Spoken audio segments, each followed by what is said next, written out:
எப்படி சொல்ல முடியுது சார்? 3ல செவ்வாய் இதெல்லாம் உங்களுக்கு தெரியாதப்போ சார் நல்ல அருமையான விஷயம் சொல்லித்தாரு. 3ல செவ்வாய் இருந்தா அண்ணனோட சொத்து தம்பிக்கு எழுதி கொடுத்துருவாரு. இது எவ்வளவு பெரிய விஷயம்? நீங்க கேட்கவே வேண்டாம், தூங்கிட்டு இருந்தா அவர் எழுதி கொடுத்துருவாரு. அது ஏன்னு சொல்லுங்க. 3ஆம் இடம் எத்தனாம் இடம்? பூமி எத்தனை? பூமி கிரகம் என்ன? அது எங்க உட்கார்ந்து இருக்கு? அப்ப யாருக்கு சொத்து சேரும்? அவ்வளவுதான் விஷயம்.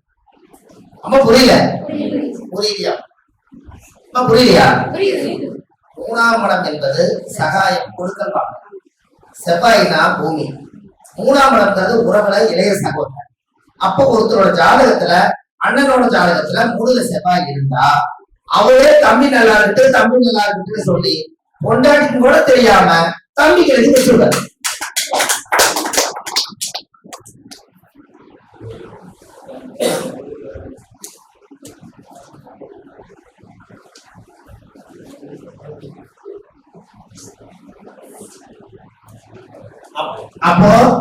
அப்போ 3ஆம் இடத்துல செவ்வாய் இருக்கிறவங்களோட காலத்துல எல்லாம் நீங்க இந்த ஜோசியம் பார்க்கும்போது எனக்கு உங்களுக்கு தம்பி இருக்குதான்னு கேளுங்க.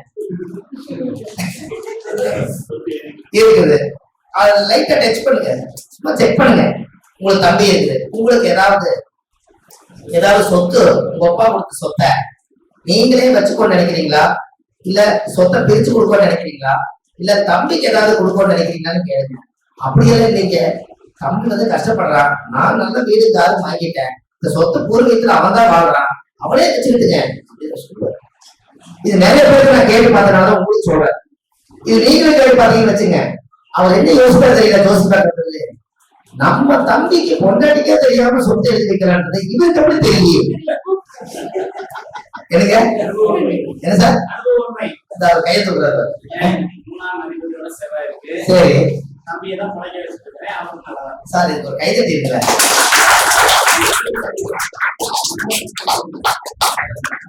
சார்? 6ஆவது இருக்கா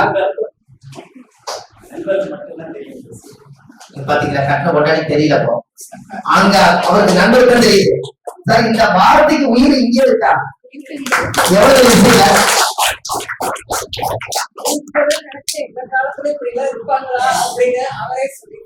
அவர் அந்த கிரகத்தை பத்தி சொல்லும் பொழுது நாம மட்டும் சொல்றோமா?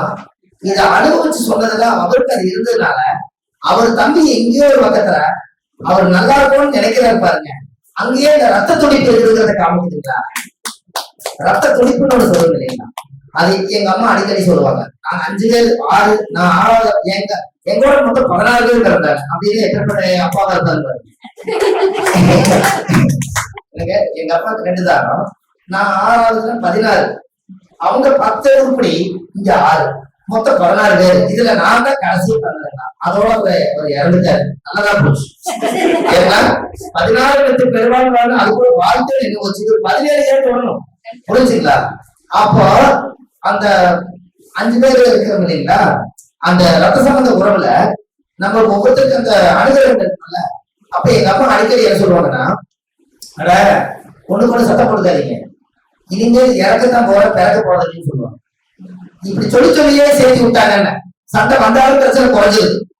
இனிமேல் நீங்க எல்லாம் இறக்கத்தான் போறீங்க, பிறக்க போறதில்ல அப்படின்னா நம்ம என்ன நினைச்சுப்போம், இனிமேல் இந்த பிறப்பு மட்டும்தான் அக்கா தங்கச்சி அண்ணன் தம்பி, இனிமேல் நம்ம சண்டை போடக்கூடாது அப்படின்னு எங்க அம்மா அடிக்கடி சொல்லிடுவாங்க. அப்ப என்னன்னா, எங்கேயாவது ஒரு கல்யாணத்துக்கு போனோம், ஒரு 6 சேர் எடுத்து போட்டு எங்க கூட்டம் மட்டுமே எல்லாம் ஒரு குரூப்பா பார்த்து மாயாண்டி குடும்பத்தை மாதிரி பூரா எல்லா கதையும் அங்கதான் நடக்கும். இது கல்யாணத்துக்கு வந்து மொய் வைக்காம போயிடுன்னு அவர் சொல்லி போவார். ஏன்னா இதெல்லாம் பேசி போட்டு அவங்கவுங்க கண்ணத்தை வச்சு ஒரு 4 போட்டு அந்த தேவைக்கு அது மாதிரி கூடாதல்ல. அதனால என்ன நாங்க வைப்பாங்க, இதெல்லாம் நீட்டா கூடி இருக்கிற பஸ்ல காசு இல்லாம எல்லாம் சேர்த்துக்கிறாங்க. அதனால அந்த ரத்த சம்பந்த உறவுக்கு மட்டும் அந்த பவர் அதிகம் அப்படிதான் பாருங்க. அப்ப அந்த 3ல செவ்வாய்னா அந்த 3ஆம் இடம் தான் கொடுக்கல் வாங்கல். அண்ணன் வந்து தம்பிக்கே தெரியாம கட்டின மனைவிக்கு கூட சொன்னா அவருக்கு எதுக்கு 1000 கொடுத்த, இவங்களுக்கு எதுக்கு 2000 கொடுத்தீங்க, பிள்ளைக்கு ஏதாவது நீ தீ வாங்கி வந்தையா, தம்பி கொண்டு போய் அப்படி செய்கிற உன் தொம்பி அப்படின்னா தம்பி எல்லாம் போய் தொம்பி. ஆனா அவங்களுக்கு தெரிஞ்சதே செய்வேன். அந்த கொஞ்சம் மன வருத்தப்படுவாங்க, விட்டு கொடுத்தாலும் விட்டு போறதுன்னு சொல்லி யாரும் படிக்காதவங்க தர்மதுரை படம் பார்க்கும்போதுதான் எனக்கு தோணும் ஏன்னா இருக்கணும் அப்படின்லாம் இருக்கணும். ஆனா வாரிசு படம் பார்த்து மாறி இல்ல எதுக்காக ஒரு உதாரணமா இருக்கிறாருன்னா, யாராவது ஜாதகத்துல 3ஆம் இடத்த செவ்வாய் பார்த்தாலும் பெரிய சொத்து இல்லைனாலும் கொஞ்சமா கூட கிடைக்குமல்ல, இருந்தா பெரிய சொத்து. செவ்வாய் 3ஆம் இடத்தை பார்த்ததுன்னா இன்னும் கொஞ்சம் அந்த சொத்தை கொடுக்கணுங்கிற எண்ணம் இருக்கு. பாருங்க, இந்த 3 செவ்வாய் இருக்கிறவங்க வசதி படைச்சவங்க எல்லாமே வெளிநாட்டுல இருக்கிறாங்க. ஏன் அப்படின்னா இந்த லாஜிக்கை கொண்டு வரதுக்கே காரணம் வெளிநாடு தான். எப்படின்னா அவர் போய் அங்க நல்லா சம்பாரிச்சு அங்க சொத்து வாங்கி செட்டில் ஆயிடுறாரு, இங்க தம்பி தான் இருக்கிறாரு. அதனால இவர் வாழ்ந்ததெல்லாம் விட்டு போயிட்டாரு, அங்க 3 மடங்கு பணக்கார ஆயிட்டாரு. அப்ப என்ன ஆகும்? இயற்கையாக தம்பி வச்சு வாழ்ந்துட்டு போகணும் அப்படிங்கிறது இருக்கா இல்லையா? அது காரணமே அந்த 3ஆம் இடத்துல செவ்வாய் இருந்தா சிறுதூர பயணம் எல்லாமே கொடுக்கல் வாங்கல் எல்லாமே 3ஆம் இடம் செவ்வாய். அதனால தம்பி அனுபவிக்கிறாருன்னு நான் சொல்ல போறேன். இது நல்ல ராஜ்யம் இல்லைங்களா உங்களுக்கு? இனிமேல் 3ல செவ்வாய் இருந்தா தனியா எழுதி வச்சிடலாம். நம்ம ஜாதகத்துல ஒரு குழந்தை பிறந்தா கூட இதுக்கு அண்ணன் முதல் பார்ப்பதே இல்லையா? எனக்கு பிறந்த உடனே அந்த செவ்வாய் வந்து அந்த வேலை செய்யும். சார் நல்லா பாருங்க, இந்த செவ்வாயின்னு சொல்றதுனால ஒரு விஷயம் சொல்றேன். இந்த கிரைமெல்லாம் நடக்குது இல்லைங்களா? அது எப்பெல்லாம் நீங்க கிரை பண்ணி உங்க வீட்டுல பட்டம் வச்சுக்கிறீங்கன்னு தெரியும் இல்லையா? செவ்வாய் எந்த மாசத்தை பார்க்குதோ அந்த மாசத்தான் நீங்க கிரை பண்ணி எப்படி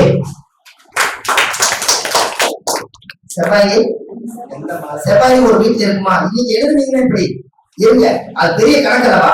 செவ்வாய் ஒரு வீட்டுல இருக்குமல்ல, ஏதோ ஒரு இடத்துல சொல்லுங்க, யாரோ ஒருத்தர் சொல்லுங்க. செவ்வாய் சார் சிம்ம சொல்லிட்டாரு, விட்டுங்க இருக்கு கொஞ்சம் இருங்க இருங்க. ஐயா வந்து சிம்மன்ட்டாரு, சிம்மத்துல செவ்வாய் எத்தனை பாருங்க ஐயா? இந்த மாசத்துக்கு சொல்லுங்க. 4ஆம் இடம் சிம்மத்துல இருந்து விருச்சிகம் என்ன மாசம்? அடுத்தது 7ஆம் பாவம் மாசி, அடுத்தது 8ஆம் பாவம் பங்குனி. இருக்கிற மாசம் சிம்மம். இந்த 4 மாசத்துலதான் அவர் கிரை பண்ண முடியும். அப்பதான் பணம் கிடைக்கும். செவ்வாய் எந்த வீட்டை பாக்குதோ அந்த மாசத்துல கிரை பண்ணுவார். எப்படி பூமியாகவே செவ்வாய் தானே, இந்த பூமி அவரை பார்த்துதான் அந்த மாசம் தான் வரும். நீங்க இந்த 4 மாசத்துல உங்களுக்கு கிரை பண்ணிக்கிறீங்களான்னு பாரு. அம்மா சொல்றாங்க, அம்மா சொல்லுங்க. சூப்பர், உங்களுக்கு சுமந்தா சொல்றீங்களா? செம. அம்மா இதுக்கு ஒரு கைது தீருங்க.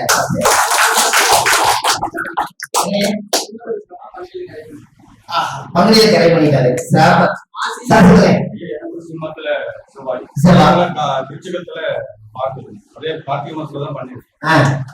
ஐயா சொல்லுங்க, நல்லா சொல்லுங்க.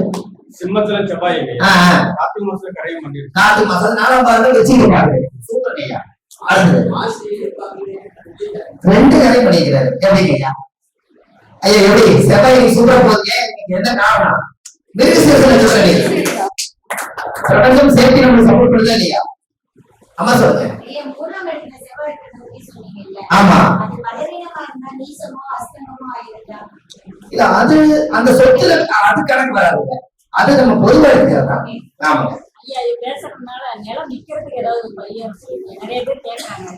பூமி நிக்காது, அது நிறைய வச்சிருக்காங்க சொல்றாங்க.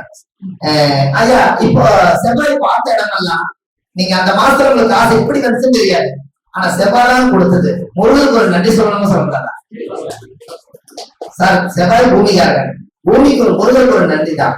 அப்ப செவ்வாய் இதே லாஜிக்ல யாராவது வந்தா நீங்க கிரையம் பண்ணியிருந்தா ஒரு ஜாதகத்தை நீங்க வாங்கி செவ்வாய் சிம்மத்துல இருந்தா ஆவணி மாசம்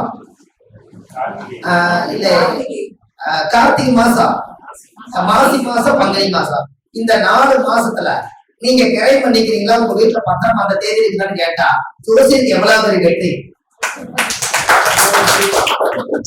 என்னங்கய்யா? இல்ல சார், நல்ல வெற்றி சார், நல்ல வெற்றி. எப்படி பத்திரம் வந்து நம்ம பெட்டிக்குள்ள வச்சிருக்கிறோம், அந்த பெட்டிக்குள்ள இருக்கிறத கணிதம் பண்ணி சொல்லிட்டே இருப்பாரு. சரி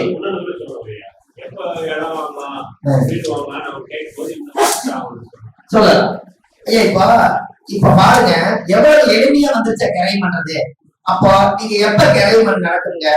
எப்ப எனக்கு காசு வரும் இதெல்லாம் கேட்டாங்கன்னா இந்த காசு எந்த மாசம் வரும்னு சொல்றது இந்த மாசத்தை நீங்க காசு வரும்னு சொல்லுவீங்க. காசு எல்லாம் எப்படி கரை பண்ணுவீங்க? ஐயா காசு அவங்க கையில கொண்டு கேட்பாங்க கட்டுங்கய்யா, சும்மா கையில் போடுறதா போட அந்த மாசத்துல காசு ஆண்டவன் நம்மளுக்கு கொடுத்துருவாரு. அப்போ ஒவ்வொருத்தருடைய வாழ்க்கையில இந்த செவ்வாய்க்கு முன்னாடி நட்சத்திரம் என்ன நட்சத்திரங்க? செவ்வாய்க்குடைய நட்சத்திரத்துக்கு முன்னாடி நட்சத்திரம் ரோகிணி நட்சத்திரம். ரோகிணி நட்சத்திரம் வந்து பேங்க் பணமா? ஐயா ரோகிணின்னா என்ன? சுகர் ரோகிணி தானே. அப்ப பணம்ங்கிறது ஒண்ணு வந்துதானே கிடைத்து என்ன? ரோகிணி அஸ்தம் திருவோணம், கரெக்டுங்களா? இந்த ரோகிணி அஸ்தம் திருவோணம் எதுக்கு வருதுன்னா, இடம் மாறுனா நீங்க என்ன பண்ணுவீங்க? இல்ல சார், வீடு கட்டுவீங்க. அதுக்கு வீட்டுக்கு உண்டான நட்சத்திரம் என்ன? சந்திரனோட திசை தொழுகையா? சந்திரனோட நட்சத்திரம் தொழுகை. அப்போ அந்த வீடு கட்டுறதுக்காகத்தானே இடம் வாங்குறோம். சும்மா காலி இடத்த போட்டு கம்பி வேலையை போட்டு வச்சு பரவட்டெல்லாம் ரோடு பக்கம் போட்டுன்னு வைக்கிறீங்களா? இல்ல என்னங்கய்யா. அப்போ ரோகிணியும் மிருகசீரிசமும் எதுக்காக பக்கத்துல வச்சுக்கிறாங்கன்னா, ஒரு வீடு கட்டி இந்த சமுதாயத்துல இங்க கொண்டு வந்து நம்ம கல்யாணம் போச்சு எல்லாத்துக்கும் இங்க புண்ணியோஜனை பண்ணி ஆசீர்வாதம் வாழ்ந்ததற்காகத்தான் வீடு கட்டுறதுக்கு எண்ணம் வரும்போதுதான் ரோகிணி வந்து வேலை மிருகசீரிச செவ்வாய்க்கு இடம் வாங்க போறீங்க. 2 நட்சத்திரத்துக்கு இருந்தா ஒட்டி வச்சுட்டாங்க. எப்படி தானே? அப்ப அந்த இடத்துல தான் அந்த பவர். அப்போ இப்ப உங்களுக்கு கேள்வி மற்ற மாசம் முடிச்சிட்டீங்களா? இனி எந்த இடத்துல செவ்வாய் இருந்தாலும் உங்களால சொல்ல முடியுமா ஐயா? ரைட். இப்ப வாங்க குழந்தை பிறகு போலாம். எப்படிங்க குழந்தை பிறகு குரு எந்த மாசம் யாராவது வந்து சொல்லுங்க சார். குரு ஏதாவது ஒரு ராசி சொல்லுங்க. மகரம் சொல்லாதீங்க, குரு நேசம். கடகம் அது உச்சம் சொன்னீங்க, நீங்க சொன்னீங்க. உங்க பேர் சொல்லுமா? பானுமதி அம்மா வந்து கடகத்துல வந்து குரு உச்சம் சொல்லியிருக்காங்க. இப்ப பாருங்க, கடகம் என்ன மாசம்? குருவோட பாருங்க. அப்ப 5வது மாசம் என்ன வரும்? கார்த்திகை. Very good. 7வது மாசம் சொல்லுங்க. தை. அடுத்தது 7 8 9 எங்க வருங்க? நல்லா சொல்லுங்க, மாசம் வராங்கல்ல. கார்த்திகை, தை, பங்குனி. இருங்க, பங்குனி. கடகத்துக்கு வாங்க, ஆடி. இந்த 4 மாசத்துல உங்க குடும்பத்துல குழந்தை பிறந்திருக்குதா அப்படிங்கறத பாருங்க. யாருக்கு? பொண்ணுக்கு.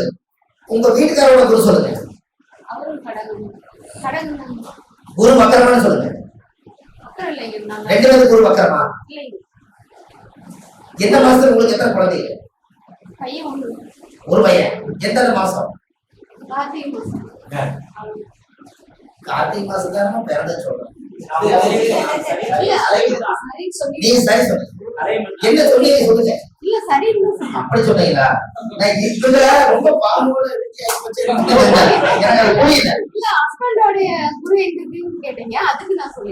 இப்ப நான் சொன்னது கரெக்டா வச்சுங்களா? சூப்பர். அதுல வெற்றி தான் நம்மளுக்கு வேணும் சார். இப்ப பாருங்க, குரு எந்த ராசியில் இருக்கிறாரோ அந்த மாசம், குரு எந்த ராசி பாக்குறாரோ அந்த மாசத்துல தான் உங்க குடும்பத்துல எல்லாமே குழந்தை இருக்கு. என்னங்கய்யா?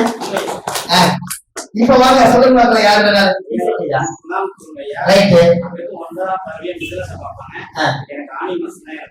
சூப்பர் ஐயா. கரெக்டா? எனக்கு கண்ணியில குருமையா தை மாதத்துல தான் பையன்.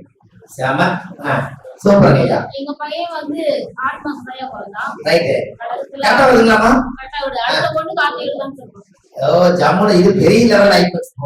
அம்மா எல்லாத்துலயும் டப்பு டப்புன்னு சொல்லிடலாமா யோசிக்கிறேன் எனக்கு.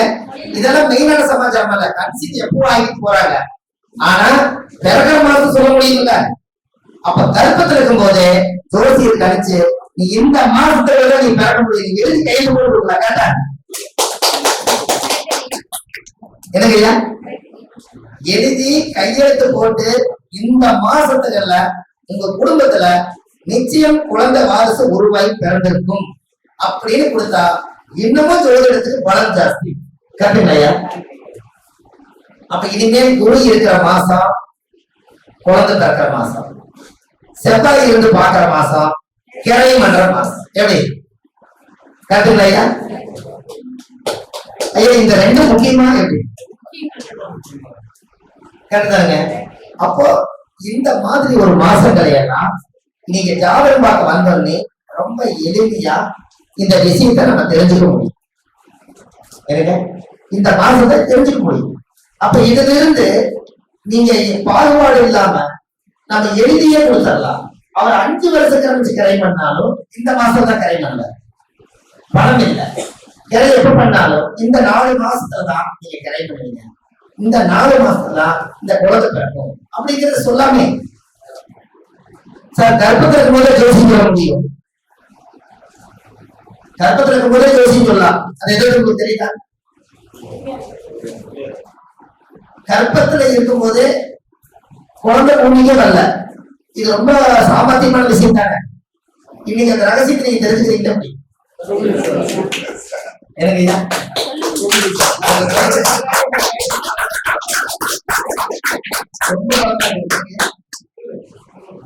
கர்ப்பத்தில் இருக்கும் போது ஒரு நாள் ஜோசியம் சொல்ல முடியும். எப்படி சொல்லுங்க?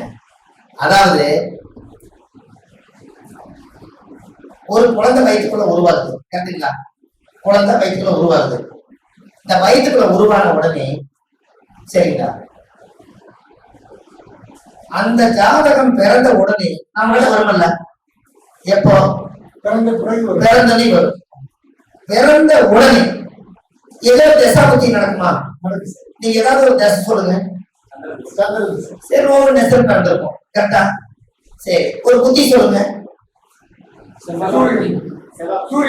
சந்திர திசையில சூரியன் புத்தி. ரைட். இப்ப சந்திர திசையில சூரியன் புத்தியில இந்த குழந்தை பிறந்திருக்கு இல்லையா? இப்ப ஏதோ லக்னம் சொல்லுங்க. சிம்ம லக்னம். அப்ப லக்னத்துக்கு 12ஆம் அதிபதி ஒரு திசை நடக்குதா சார்? அந்த குழந்தைக்கு சிம்ம லக்னம். லக்னத்துக்கு சூரிய சந்திர திசையில சூரியன் புத்தி. அப்ப திசை என்ன நடக்குது? லக்னத்துக்கு 12ஆம் அதிபதி திசை நடக்குது. 12ஆம் இடம் என்பது இடமாற்றமா? இந்த குழந்தை வயிற்றுக்குள்ள இருக்கும் போது வீட்டை மாத்திரீங்களான்னு கேளுங்க. ஆமான்றுவாங்க. எப்படி ஜோசியம்? ஒரு சொத்தை வைத்து இன்னொரு சொத்து வாங்கினீங்களா? ஒரு இடத்துல இருந்து இன்னொரு இடத்துக்கு போயிட்டீங்களா? இத கேட்டா ஆமாங்க, வயிற்றுல கரு உருவானதுல இருந்து வறுமை, டைம் சரியில்லை, வளர்காப்பு செயல் கூட மாத்திக்கலான்ட்டு 3 மாசத்துலயே உங்க கரு இருக்கும் போது நான் இடத்த மாத்திட்டேன்பாங்க. கரெக்டா வருமா? அப்ப கருப்பத்துல இருக்கும் போதே ஜோசியம் சொல்ல முடியும். பாத்தீங்களா சார்? புரியுதா? என்ன புரியுதுங்க? அத வச்சு இந்த குழந்தை பிறந்தோடனே மாமனுக்கு எப்படி, அப்பாவுக்கு எப்படி, அம்மாவுக்கு எப்படி சொல்றதை விட அந்த கரு 10 மாசத்துக்குள்ள என்னென்ன சம்பவங்கள் நடந்துருக்குங்கிறது அந்த மிச்சம் இருக்கக்கூடிய திசையும் புத்தியும் கால் திசை போட்டு நீங்க சொன்னா ஜாதக ஜெயிச்சப்ப செய்கிறா என்னங்கய்யா? அப்ப கர்ப்பத்துக்குள்ளேயே ஆண்டவன் கணிச்சு வச்சுதான் திசா புத்தி வெளியே வருது. நம்ம சொன்னா இடத்த மாத்துறீங்களா? ஒரு வண்டியை விட்டு இன்னொரு வண்டி வாங்குறீங்களா? ஒரு தொழில் லாஸ் ஆகி மறுபடியும் இந்த குழந்தை பிறந்து இன்னொரு தொழில் செய்யலாம் நினைக்கிறீங்களா? இப்படி எல்லாம் சொல்லும் போது ஆட்டோமேட்டிக்கா இருக்கும் இல்லைங்கய்யா? நீங்க அந்த கர்ப்பத்துக்குள்ள தாயுடைய கருவறையில இருந்து தொப்புள் கொடியை அறுக்கும் நேரம் என்ன திசாவுக்கு அந்த குழந்தை பிறந்திருக்குதோ மீதி இருக்கிற இருப்பு திசையெல்லாம் போன ஜென்மாவில விட்டுட்டு வந்த இருப்பு தான் இந்த ஜென்மாவில அனுபவிக்க அந்த பொண்ணு பிறப்பு வாய்ப்பு. என்னங்கய்யா? அதுதான் முற்பிறவியில செய்த பாவங்கள் இப்பிறவியில அனுபவிக்கிறதுக்காக நீங்க மனித ஜென்மாவை எடுத்து வந்திருக்கீங்க. இப்ப எனக்கு நான் சுக்கர திசை ஊர நட்சத்திரம்னா நான் சுக்கர திசை பண்ணிருக்கேன். எனக்கு இருக்கு 7 வருஷம் 6 மாசம் 17 நாள். அப்ப மீதி 13 வருஷம் செல்ற எங்கீங்க? போன பிறவியில நான் எப்படியோ இருந்திருக்கலாம். அந்த பிறவியில 13 வருஷம் செல்லாயிருச்சு. மீதி இருக்கிற வருஷம் சுக்கரன்ல இருந்து அதுல நம்ம அந்த 7 வருஷம் குடும்பத்துக்கு ஒரு செழிப்பா இருக்குமா? இனி எனக்கு சுக்கர தசை திரும்பி வருமா சொல்றேன் சார்? 120 வருஷத்துக்கு வராது. ஒரு தடவை வந்தா அப்ப 120 வருஷத்துக்கு எனக்கு சுக்கர தசை வராது. அப்ப அந்த 7 வருஷத்துக்கு முன்னாடி 13 வருஷம் கர்ப்பம் உங்க வீட்டுல இடம் வாங்கினீங்களா, வீடு வாசல் கட்டினீங்களா, சாதி சனம் எல்லாம் நடந்து கட்டு பண்ணிச்சா, அத்தனையும் நம்ம யோகத்தை கொடுத்து மிச்சம் தான் பிறந்தோம். அப்ப பிறக்கும் போதே சுக்கர திசைனா நீதி இருக்கிற வயிற்றுக்குள்ள சுக்கர திசைனா வாழ்ந்துருப்பீங்க. அப்ப செழிப்பத்திர வாழ்ந்துருப்பாங்கன்னு புரிஞ்சுங்களா? இதெல்லாம் கர்ப்பத்துக்குள்ள இருந்து சோசியத்தை எடுக்க முடியும். இப்ப இந்த காலகட்டங்கள்ல குழந்தை பிறந்ததுக்கு அப்புறம் சிசரின் பண்ணி இந்த லக்னம் வச்சு கொடுத்தா இவர் இதை பார்ப்பாரு அப்படின்னு சொல்லி நீங்க கொண்டு வராங்க. ஆனா இயற்கையாவே அந்த காலத்துல பிரசவம் பார்த்தவங்க அத்தனை பேருமே இயற்கையாவே வாழ்க்கையில சுகப்பிரசவம் பார்த்தவங்களுக்கு எல்லாம் சொன்னபடி நடந்தே இல்லைங்களா? அது பேரு பிற சவம், பிறக்கலைங்க சவமா. எப்படி அந்த காலத்துல பிற சவம் நெருங்கி சொல்லி பாருங்க, பிற சவம் அப்படின்னு என்ன? நான் வந்துட்டேன் அப்படின்னு நீங்க நினைச்சிடாதீங்க. ஒரு நாள் நீ பிறந்துட்ட, இந்த பூமியில 120 வருஷம் வாழ போற, மறுபடியும் ஒரு நாள் நீ சவமாகத்தான் போற அப்படிங்கிறது அந்த வாரத்துக்குள்ளேயே இருக்குது. அவன் மறுபடியும் பிற சவம் வச்சிருக்காங்க.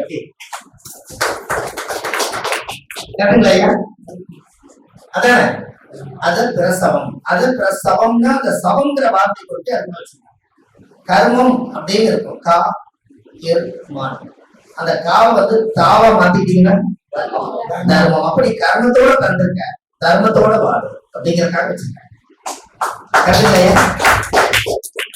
ஒவ்வொரு சின்ன ஒரு இத்தினோடி எழுத்துதான் அதுக்குள்ள எவ்வளவு உயிர் இருக்கு, அதுதான் அந்த பிரகாரமா இருக்கு.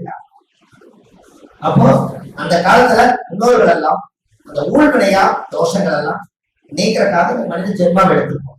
இந்த ஜென்மாவில நம்ம வாழ்ந்து எல்லா புனிதையும் சேகரிச்சு வச்சு பிறக்கும் போது பாவ ஆத்மாவா நம்ம கொண்டு வந்திருக்கோம். இந்த உலகத்தை விட்டு போகும்போது புனித ஆத்மாவா போகணும். கேட்டுக்கலையா? இது மனிதனுக்கு பொருள். அதுக்குதான் நேற்று ஒரு புக்கில் எழுதினேன். பிறக்கும் போது ஏழையா பிறந்தது நம்ம தப்பு இல்லை. எப்படி பிறக்கும் போது ஏழையா பிறந்தது நம்ம தப்பு இல்லை. அது அப்பா அம்மா நம்ம எப்படி பெற்றாங்க நமக்கு தெரியாது. ஆனால் சாகும்போது ஏழைய சாகுனதை வெளியிருந்தான் அங்கதான் நம்ம செய்யக்கூடாது. கேட்டா சார் பிறக்கும் போது ஏழைய பிறந்தது நம்ம தப்பு இல்லை. நமது பூமிக்கு வந்து விவரம் தெரிஞ்சு நம்ம அம்மா அப்பா உணவு சாதம் தெரியும். ஆனா நம்ம விவரம் தெரிஞ்சு வாழ்ந்துட்டு சாகும்போது நம்ம ஏழையாவே சாகக்கூடாது. ஏழையாவே பிறந்து ஏழையாவே சாகக்கூடாது. நமக்கு என்னென்ன தெரியுது உலகத்தை செஞ்சு கொடுத்துருப்போம். நாமளும் நல்லா வாழ்ந்து போகணும் இல்ல, அதுக்கு நம்ம ஜென்மம் எடுத்து வந்திருக்கோம். எதுக்கு இந்த நல்ல காலத்தை வீணாக்கணும்னு சொல்றோம். ஏன் கரெக்டா? அதனால எப்பவுமே நம்ம ஏழையை பிறந்து ஒரு பெரிய விஷயமே கிடையாது. நீங்க நல்லா பாருங்க, பாரம்பரிய பணக்காரங்க யாரும் சொல்றாங்கல்ல, பாரம்பரியமான நான் பணக்காரன் சொல்றேன். பாரம்பரியமான பணக்காரங்க கடவுள் விட்டு வைக்க மாட்டார். தெரியுமா உங்களுக்கு? 30 வருடம் வாழ்ந்தவரும் இல்லை, 30 வருடம் வீழ்ந்தவரும் இல்லை. அப்படிங்களா? தெரியல. 30 வருடம் சனி ஒரு தடவை சுத்தி வருது கர்மா. பாரம்பரியமான பணக்காரன் யார் சொன்னாலும் அவர் கூப்பிட்டு பாரம்பரியம்னா தாத்தா முப்பாட்டம் கொள்ளுப்பாட்டங்கிறது பாரம்பரியம். இவர் வேணா இப்போ காலியுகத்தெல்லாம் பணக்காரா இருக்கலாம், ஆனா அந்த தாத்தா ஏழை தானே, அவர் ஜீவனம் தான் வந்திருப்பாரு. அப்ப பாரம்பரியம் வருங்க கரெக்டுங்களா? அது வராதுல்ல. அப்ப யாருமே உங்க ஜாதி ஏதோ உச்சம் சொல்லுங்க இல்லையா? பாவம் இவங்க சனி உச்சம். அவங்க பேர் சொல்லுமா? ரேவதிங்கிறவங்களுக்கு சனி உச்சம். உங்களுக்கு சொல்லுங்க. ரிஷப லக்னத்துக்கு சனி வந்து யாரு உச்சம் இல்லாமா? 9ஆம் அதிபதி பாகிஸ்தான் அதிபதி உச்சம். அப்படிதானா? ரிஷப லக்னத்துக்கு 9 தானே? 9 10 வருங்களா? 9 10 அதான் ரிஷப லக்னத்துக்கு 9 10 மகரம் வருமா? சார் அவங்க ஜாதகத்துல 9 குடைகள் உச்சம், 10 குடைகள் உச்சம். இது இவங்க ஜாதகத்துல பிறக்கும் பொழுது இருக்கு. இதுக்கு அவங்க அப்பா அம்மா புண்ணியம் பண்ணியிருந்தா மட்டும்தான் இவங்களுக்கு பாக்கியாதிபதி உச்சமா இருக்காங்க.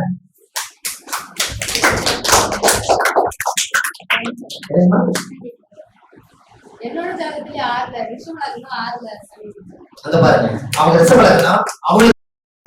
அவங்க நிறைய குழந்தைகளுக்கு நிறைய உதவி செய்யறாங்க, சாப்பாடு. அப்போ 9ஆம் இடம்ன்றது பாகிஸ்தான். ஒரு பெண்ணுக்கு பாக்கியாதிபதி உச்சமாகணும்னா அந்த 9ஆம் இடத்துல உச்சமாகணும்னா அவங்களுடைய தாத்தா முப்பாட்டை கொள்ளுப்பாட்டை செஞ்ச புண்ணியம் அவங்க அம்மாவோட கற்பத்துக்குள்ள அப்பாவோட உயிர்கரு போய் அவங்க செஞ்ச புண்ணியம் எல்லாம் சேர்த்துனா அந்த சனியை உச்சமா இருக்கும் போது கரு உருவாக்க முடியும். சாதாரண வேலையை நீங்க ஒரு கிரகம் உச்சமாக என்னங்க, சாதாரண கிரகம் இல்ல, ஒரு கிரகம் உச்சமாகணும்னா எவ்வளவு அந்த சனி உச்சமா இருந்தா அந்த சனியோட காலகட்டமே பவர்லதான். அப்போ அதுக்கு யாரு தர்மம் பண்ணி கொடுக்குறீங்க? இன்னொரு சரி ரைட்டு. நம்ம ஒரு அம்மா அப்பா கர்ப்பத்தில் பிறக்கணும்ல, அம்மா அப்பா பெற்று நம்ம வெளியே வந்தோமா இல்ல நம்மளால நம்ம புண்ணியத்தினால நம்ம பிறக்கணும்? இரண்டுமே தான் சார். இனிமேல் அம்மா அப்பாவை திட்டாதீங்க, இனிமேல் அம்மா அப்பாவை திட்டாதீங்க. காரணம் என்னங்களா, இந்த அம்மா அப்பா தான் தேவையை சொல்லி நீங்களா சூஸ் பண்ணீங்க. அதனாலதான் அவங்க அம்மாக்கு அவங்க அறுபது வந்தீங்க. ஐயோ புரியல சார். இந்த அம்மா வைத்துக் கொள்ளலாம் நான் இத்தனை ஜென்மம் எடுத்துட்டு இந்த தாயோட கருவை கூட போய் நான் 10 மாசம் இருந்து நான் வெளியில வந்து நிறைய சாதிக்க போறேன். அதனால எனக்கு நாச்சமா வயிற்றுல நான் பிறக்கணும், எனக்கு வந்து குப்புச்சாட்டு வயிற்றுல தான் பிறக்கணும். நீங்க சூஸ் பண்ணதுதான் உங்க அம்மா, அவங்க சூஸ் பண்ணல. எப்படி? ஐயோ புரியல சார், புரியல. இருங்க இருங்க வர. நீங்க சூஸ் பண்ணல. அந்த அந்த அம்மாவோட வயிற்றுக்குள்ள நீங்க பிறக்கிறக்கு உரிமையோட போன ஜென்மத்துல அவங்க ஒரு குழந்தை பெற்றுக்கிட்டு நீ எந்த பாவத்துக்கும் அனுபவிச்சு போகணும்னு சொல்லி அவங்களுக்கு நம்ம சம்மந்தம் இல்லை. நாம இந்த வயிற்றுக்குள்ள பிறக்கிறதுக்காக பிரபஞ்சத்துக்குள்ள எத்தனையோ தாய்மார்கள் இருக்கிறாங்க. கோடீஸ்வரி வயிற்றையும் கூட நான் தற்போது பண்ணிக்கலாம்ல. எனக்கு கோடீஸ்வரி வயிற்று நான் பிறந்து வெளியே தவம் பண்ணிக்கலாம். நீங்க எப்படி தவம் பண்ணி எப்படி புண்ணியத்தை வாங்கினீங்களோ அதுக்கு நாம ஒரு தாயை உருவாக்கிதான் அது வரைக்கும் இந்த பூமிக்கு நம்ம வெளியே வாழணும். அப்ப நம்மளோட எண்ணமும் எத்தனையோ குடும்ப வாழ்க்கையில ஈடுபட்டாலும் கூட இந்த கரு உருவானால் இந்த பூமிக்கு நம்ம வெளியே வருவோம். நம்மளுக்கு நம்ம கருமாவே கொண்டு போய் கருப்பத்தில் வச்சதுனால வெளியே வரணும். வேற யாரும் வைக்கல. அவங்க அப்பா அம்மா சேர்ந்து வாழ்ந்து நம்ம குழந்தையை பெற்றுக் கொடுக்கல. நம்மளோட ஆன்மா 5வது ஆன்மாவா கூட இருக்கலாம். அப்ப ஒவ்வொரு ஆன்மா வைத்துக்கொள்ளே நீங்க வளர்ந்து உங்களுக்கு பிறவியும் தெரியும். இந்த ஆன்மாவும் நீங்களே முடிவு பண்ணித்தான் தாய்கள் கிட்ட பெற்றுட்டு உரிமையோ சொத்து கேட்கறதுக்கு காரணம் என்ன? ஐயோ புரியல. நாமளே சூஸ் பண்ணி இவங்க கிட்ட நாம இவங்க வயிற்றுல பிறந்தாதான் இவங்க கிட்ட உரிமையை நம்ம வாங்க முடியும், இவங்க கிட்ட சொத்தை வாங்க முடியும், இவங்களோட தொழிலை பங்கெடுத்து நம்ம வாங்க முடியும், இவங்களோட கூட பிறந்ததுக்குள்ளே உறவெடுக்க முடியும். இதுக்கு எல்லாத்துக்கும் நான் அந்த வைத்துக் கொள்ள போனாதான் இது எல்லாம் பங்கெடுக்க முடியும். நம்ம தான் முடியும்னா ஐயோ புரியுதா? இப்ப புரியுதா? அப்படின்னு சொல்றேன் எனக்கு. அப்ப தாய் தகப்பன் வந்து நீங்க என்னை பெத்த நேரம் என்ன சொன்னா பிரச்சனை தாங்க. நீ இப்படி 2 பேரும் சேர்த்து இப்படி என்ன பெற்று எனக்கு எத்தனை பிரச்சனைன்னு இவங்களுக்குள்ளேயே பிரச்சனை. கரெக்டுங்களாமா? அவங்க இங்க அவங்க வீட்டுக்கார அடிச்சா 4 மணி அதிகமா கேட்கலாம். கல்யாணம் பண்ணி கொடுத்தாங்க இல்லையா? நீ என்ன நீ பொறுத்த பார்த்தா என்ன கல்யாணம் பண்ண நீ பிடிச்சி அடிக்கிறான் சொல்றாங்கல்ல. அது என்ன கொஞ்சம் தடியா அடி கை வலிக்கு பெல்ட் கட்டி அடிக்கிறான்னு சொல்றாங்க. அப்போ நான் அப்ப நீங்க உங்க தவறையே அடிச்சு சொல்லும் போது நீங்க என்ன சொல்றீங்க? நான் என்ன பாவம் பண்ணேனோ 3 வயசுல பிறகு தவம் பண்ணேன். இப்ப தெரியுதா? நீ ஏன்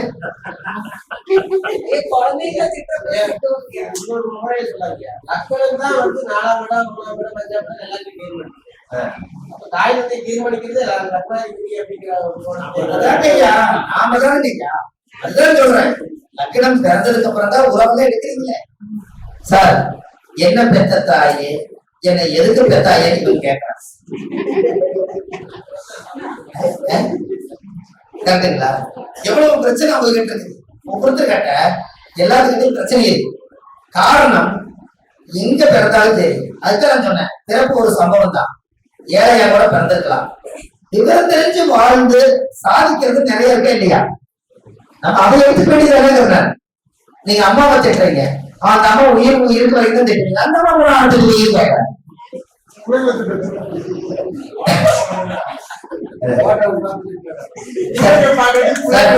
நிறைய பேர் ஆசிரமத்துல போய் அனாதி ஆசிரமத்துல இருக்கிறவங்க அத்தனை பேருமே உள்ள வைக்கிற திட்டு வாங்க முடியாம போய் இருக்கிறவங்க அத்தனை பேர்.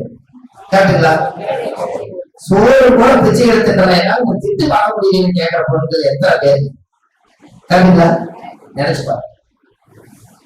ஒரு அம்மா இந்த பரிகாரம் பண்ணாங்க, சாதமாக வந்தாங்க. சேலம். இந்த அம்மாவுக்கு வயசு 87. இந்த அம்மா கேட்கறதே என்னன்னு கேட்டா, இன்னைக்கு நான் பூஜை பண்ணிட்டு போறேங்க, ஆனா நான் எந்த திண்ணையில போய் நான் தூங்க போறேன்னு தெரியல அப்படிங்கிற. அந்த அம்மா லண்டன் எல்லாம் போயிட்டு இருக்காங்க, எங்கெங்கயோ போய் எல்லாம் துரத்து விட்டாங்க, வசதி எல்லாம் முடிஞ்சு 87 வயசு. ஆனா ஸ்ட்ராங்கா இருக்காங்க, இங்கிலீஷ் நாலேஜ் பயங்கரமா இருக்கு. அந்த அம்மா பரிகாரம் பண்றதுக்கு அந்த அம்மாவை பார்த்தாலே காசு கொடுக்க மாட்டாங்க. இருந்தாலும் எனக்கு நான் பிறந்த கர்ம வினைக்கு இப்போ ஒரு பரிகாரம் பண்ணியே தீரணும்னு கட்டாயம். ஆனா பண்ணிவிட்டு கூட இப்ப நான் போன சேலத்துக்கு எங்க தெருவுல தான் நான் தங்குவேன். ஆனா யாரும் சோறு போட மாட்டாங்க, தண்ணி கொடுக்க மாட்டாங்க. ஆனா எனக்கு பாதுகாப்பு அந்த தெருவு தான். அதனால ஏதோ தெரியல நம்ம தூங்க போறது நான் பண்ண போட்டேன். நினைச்சு பாருங்க, அவங்களை பெத்த வளர்த்தி ஆளாக்கி எல்லாம். இது தாய் சாபம். இந்த தாய் சாபத்துக்கு காசியை போய் பூர்ணசா செஞ்சு வச்சாலும் தர்மம் செய்யறாதுன்றது விதி. கருவறை சொந்தம் அவங்க என்னமோ பேசிட்டு போறாங்க, அவங்க எப்படி வேணாலும் இருந்துட்டு போகணும். அந்த தாயுடைய மனசு புண்படுத்தியாச்சுன்னா ஜாதகத்துல சந்திரன் கோபிச்சு ஒதுக்கிப்பார். அப்பாவை நீங்க கோபிச்சிட்டீங்கன்னா சந்திரன் சூரியனும் கோபப்படுத்துவார். ஜாதகம் நல்லா வேலை செஞ்சு தொழில் நல்லா உணர்ந்து டக்குனு சக்காயிச்சுப்பாங்க. காரணத்தை வந்து பகைச்சுட்டீங்கன்னா இந்த காரணம் பாவனும் அடிபட்டு போகும். எப்படி? அதனாலதான் அந்த காலத்துல நீங்க சாதி சனத்தோட யாரு மனசையும் புண்படுத்தாம உண்மையா வாழ்ந்து இந்த சமுதாயத்துக்காக வாழ்ந்து உறவுக்காக வாழ்ந்து எல்லாம் திருப்தியா வாழ்ந்துட்டு போகணும்னு சொல்றதுக்காகவே அவங்களுக்காக வாழ்ந்தீங்க. உங்க ஜாதகத்தில் இருக்கிற கிரகங்கள் இயங்கிறதுக்காக வாழ்ந்துருக்கீங்க. அதெல்லாம் அந்த கிரக உணர்வுகளுக்காக பிரிச்சிருக்காங்க. நீங்க இப்படி போடுங்க, மேசத்துல இருந்து 6 கட்டம் இப்படி போடுங்க, இப்படி ஒரு போடுங்க. எவ்வளவு 2 பிரிச்சிருமா?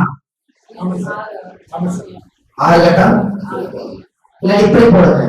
சந்திரன்ல இருந்து 6 கட்டம் இப்படி, சூரியனுக்கு 6 கட்டம் இப்படி போடுங்க. அந்த பக்கம் எல்லாம் தாயோட ஆதிக்கம், இந்த பக்கம் எல்லாம் தந்தையோட ஆதிக்கம். மேல இருக்கக்கூடிய லக்னம் எல்லாம் அம்மாவோட கண்ட்ரோல் போகுதா சார்? மேல கும்பத்துல இருந்து கடகமலைக்கு வர லக்னம் எல்லாம் யாரோட, எந்த ஸ்டேட்? தாயோட ஸ்டேட்.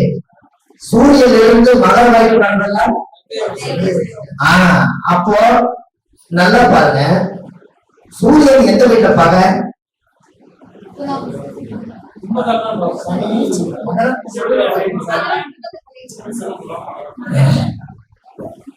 சார் சூரியனுக்கு நேர 6வது வீடு மகரம், அதுல பகை. அதே சனி நேர சிம்மத்துல என்ன ஆகுது? பகை.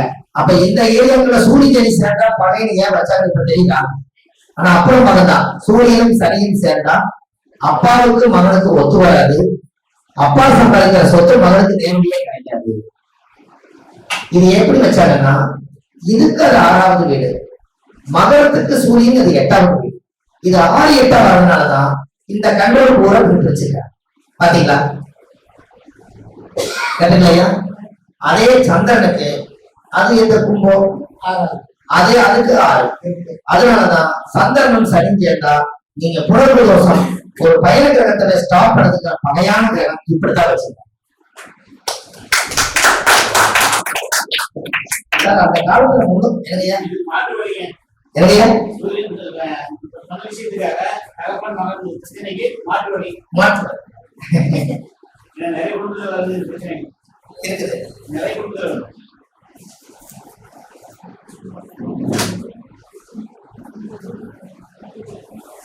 சார் அதெல்லாம் இப்படி எல்லாம் நீங்க வந்து இத கேட்கும் போது உங்களுக்கு எல்லாம் எப்படி இருக்கு சொல்லுங்க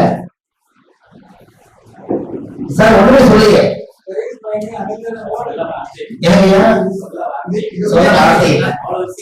இதை பத்தி எனக்கு சிந்தனையே இல்லை சார். உண்மையிலேயுமே சந்திரனுக்கு 6, 8 சனி வர்றதுனால சூரியனுக்கு 6, 8 வந்து சனி வர்றதுனால சூரிய சனி சேர்ப்பாங்க.